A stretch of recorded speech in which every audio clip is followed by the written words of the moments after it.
Hello दोस्तों, मेरा नाम प्रिया है। मैं 24 साल की हूँ। थोड़ी सी गोरी चिट्टी, लंबे बाल और आंखों में वो चमक जो लोग कहते हैं कि देखकर दिल थोड़ा सा धड़क जाता है। शादी को अभी सिर्फ 8 महीने हुए हैं। मेरे पति राजेश शहर में नौकरी करते हैं, इसलिए हफ्ते में 3-4 दिन बाहर रहते हैं। मैं उनके गांव के घर में उनके माँ बाप के साथ रहती हूँ। ससुर जी का नाम रघुवीर सिंह है, उम्र लगभग 58 साल। लेकिन उनकी ताकत और आवाज अभी भी इतनी मजबूत है कि कभी कभी सुनकर ही बदन में कुछ हरकत सी हो जाती है। पहले दिन जब मैं यहाँ आई थी, ससुर जी ने खुद मेरे सिर पर हाथ रखकर आशीर्वाद दिया था। उनके हाथ इतने गर्म थे कि मुझे लगा जैसे कोई करंट दौड़ गया हो। तब से ही कभी कभी उनकी नजर मुझ पर थोड़ी देर तक रुक जाती है। मैं जानती हूँ ये सब सोचना गलत है, लेकिन जब घर में सिर्फ हम दोनों ही होते हैं तो वक्त थोड़ा सा अलग फील होता है। आज सुबह की बात है। ससुर जी बाहर के आंगन में पुराने खाट पर बैठकर चाय पी रहे थे। मैं उनके लिए नाश्ता बना रही थी। आज उनकी पसंदीदा डिश गेहूं के आटे की गरम गरम मिस्सी रोटी और सरसों का साग। जब मैं रोटियां सेक रही थी, थोड़ा सा पसीना मेरे गले से नीचे की तरफ बह रहा था।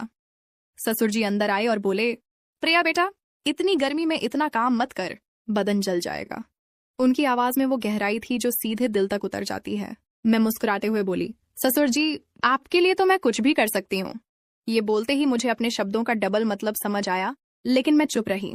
उन्होंने मेरी तरफ देखा, आंखों में कुछ अलग सी चमक थी। फिर उन्होंने कहा, अच्छा, तो आज शाम को मेरे साथ पुराने कमरे में बैठना। कुछ पुरानी बातें बताऊंगा जो राजेश को भी नहीं पता। शाम हुई। राजेश जी आज भी शहर गए हुए थे। माँ जी मंदिर गई हुई थी। घर में सिर्फ हम दोनों। ससुर जी ने मुझे पुराने गोदाउन जैसा कमरा दिखाया जहाँ पुराने सामान रखे थे। वहाँ एक पुरानी चारपाई भी थी। हम दोनों वहाँ बैठ गए।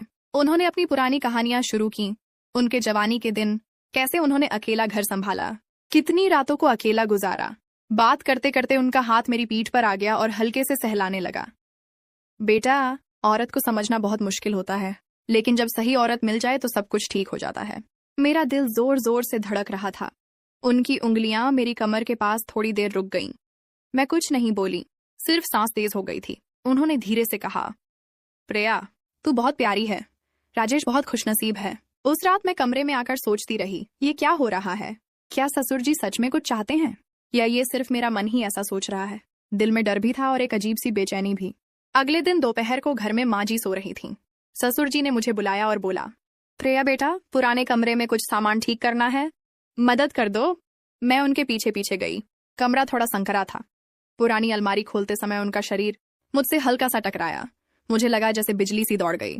वे बोले, तुम्हारा बदन बहुत नाजुक है बेटा, इतना काम मत करो। उनकी नजर मेरी कमर पर घूम गई। मैंने झुककर सामान उठाया तो उन्होंने पीछे से कहा, सावधानी से, कहीं कमर न टूट जाए। उनकी आवाज में वो मिठास थी जो थरकी लोगों को लगे कि अब कुछ होने वाला है। सामान ठीक करते करते उन्होंने मेरी पीठ पर हाथ रख दिया और धीरे से बोले, प्रिया, राजेश तो शहर में रहता है, तुम अकेली रहती हो। अगर कोई तकलीफ हो तो मुझे बता देना, मैं सब संभाल लूंगा। उनका हाथ धीरे धीरे मेरी कमर की तरफ सरक रहा था। मेरा सांस तेज हो गया। मैं कुछ नहीं बोली, बस चुपचाप खड़ी रही। फिर उन्होंने एक पुरानी तस्वीर निकाली जिसमें वे जवान थे और बोले, देखो, इस उम्र में मैं कितना तगड़ा था, अभी भी हूँ, बस दिखता नहीं।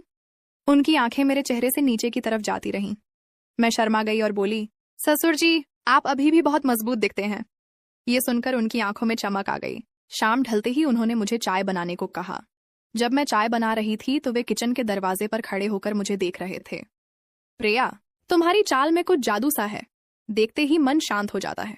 उनकी बातों में डबल मतलब साफ झलक रहा था। मैंने चाय देते समय उनका हाथ छुआ तो एक झंझनाहट सी हुई। रात को फिर वही पुराना कमरा। इस बार वे मेरे पास ज्यादा करीब बैठे। बातें करते करते उन्होंने मेरे कंधे पर हाथ रखा और बोले, बेटा, औरत का साथ मिल जाए तो आदमी जवान हो जाता है। उनकी उंगलियां हल्के से मेरी गर्दन को छू रही थीं।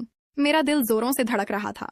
लग रहा था जैसे अब कुछ फिजिकल होने वाला है, लेकिन उन्होंने सिर्फ इतना कहा, तुम मेरे लिए बहुत खास हो प्रिया। मैं सोच रही थी कि ये रिश्ता कहाँ जा रहा है। डर भी लग रहा था और एक अजीब सी उत्सुकता भी। ससुर जी की नजरें अब पहले से ज्यादा रुक रही थीं। घर के अंदर का माहौल बदलता जा रहा था। अगले दिन दोपहर को घर में माँ जी सो रही थीं। ससुर जी ने मुझे बुलाया और बोला, प्रिया बेटा, पुराने कमरे में कुछ सामान ठीक करना है, मदद कर दो। मैं उनके पीछे पीछे गई। कमरा थोड़ा संकरा था। पुरानी अलमारी खोलते समय उनका शरीर मुझसे हल्का सा टकराया। मुझे लगा जैसे बिजली सी दौड़ गई। वे बोले, तुम्हारा बदन बहुत नाजुक है बेटा, इतना काम मत करो। उनकी नजर मेरी कमर पर घूम गई। मैंने झुककर सामान उठाया तो उन्होंने पीछे से कहा, सावधानी से, कहीं कमर न टूट जाए। उनकी आवाज में वो मिठास थी जो थरकी लोगों को लगे कि अब कुछ होने वाला है। सामान ठीक करते करते उन्होंने मेरी पीठ पर हाथ रख दिया और धीरे से बोले, प्रिया, राजेश तो शहर में रहता है, तुम अकेली रहती हो, अगर कोई तकलीफ हो तो मुझे बता देना, मैं सब संभाल लूंगा। उनका हाथ धीरे धीरे मेरी कमर की तरफ सरक रहा था। मेरा सांस तेज हो गया। मैं कुछ नहीं बोली, बस चुपचाप खड़ी रही। फिर उन्होंने एक पुरानी तस्वीर निकाली जिसमें वे जवान थे और बोले, देखो इस उम्र में मैं कितना तगड़ा था, अभी भी हूँ, बस दिखता नहीं।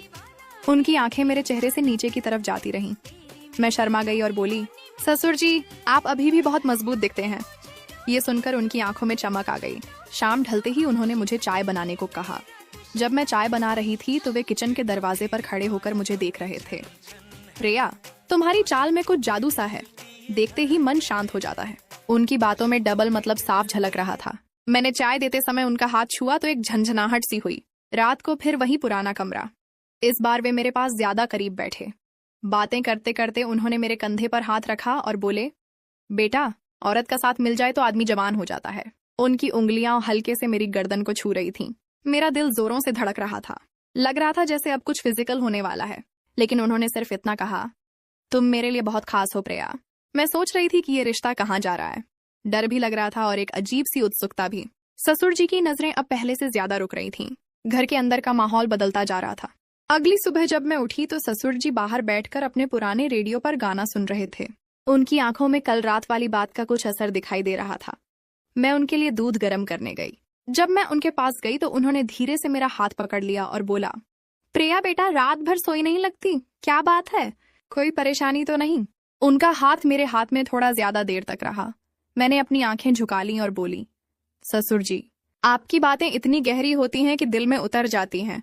आप अकेले इतना सब संभालते रहे, मुझे बहुत अफसोस होता है। ये बोलते हुए मेरा गला भारी आ गया था, लेकिन अंदर ही अंदर एक अजीब सी गर्मी भी फैल रही थी। ससुर जी मुस्कुराए और मेरे हाथ को और थोड़ा खींचकर अपने सीने के पास ले आए। उनकी सांस मेरे चेहरे पर पड़ रही थी। बेटा, औरत जब घर में आती है तो पुराने घर को नई रोशनी मिल जाती है। तू आई है तो लगता है जैसे मेरी जवानी लौट आई हो। उनकी आवाज में वो हल्की सी कांप थी जो सुनकर थरकी मन वाले सोचते कि अब कुछ होने वाला है। फिर उन्होंने मुझे अपने साथ बैठाया और एक पुरानी डिब्बी निकाली जिसमें उनकी जवानी की फोटोज थीं। एक फोटो में वो जवान थे, शर्ट के ऊपर से उनकी छाती और बाजू दिखाई दे रहे थे। मुझे देखकर बोले, देख बेटा, इस उम्र में भी मैं इतना कमजोर नहीं हूं, अभी भी ताकत बाकी है। उनकी नजर मेरी गर्दन पर टिक गई, फिर धीरे से नीचे की तरफ सरक गई। मैं शर्मा गई और बोली, ससुर जी, आप अब भी बहुत ताकतवर लगते हैं।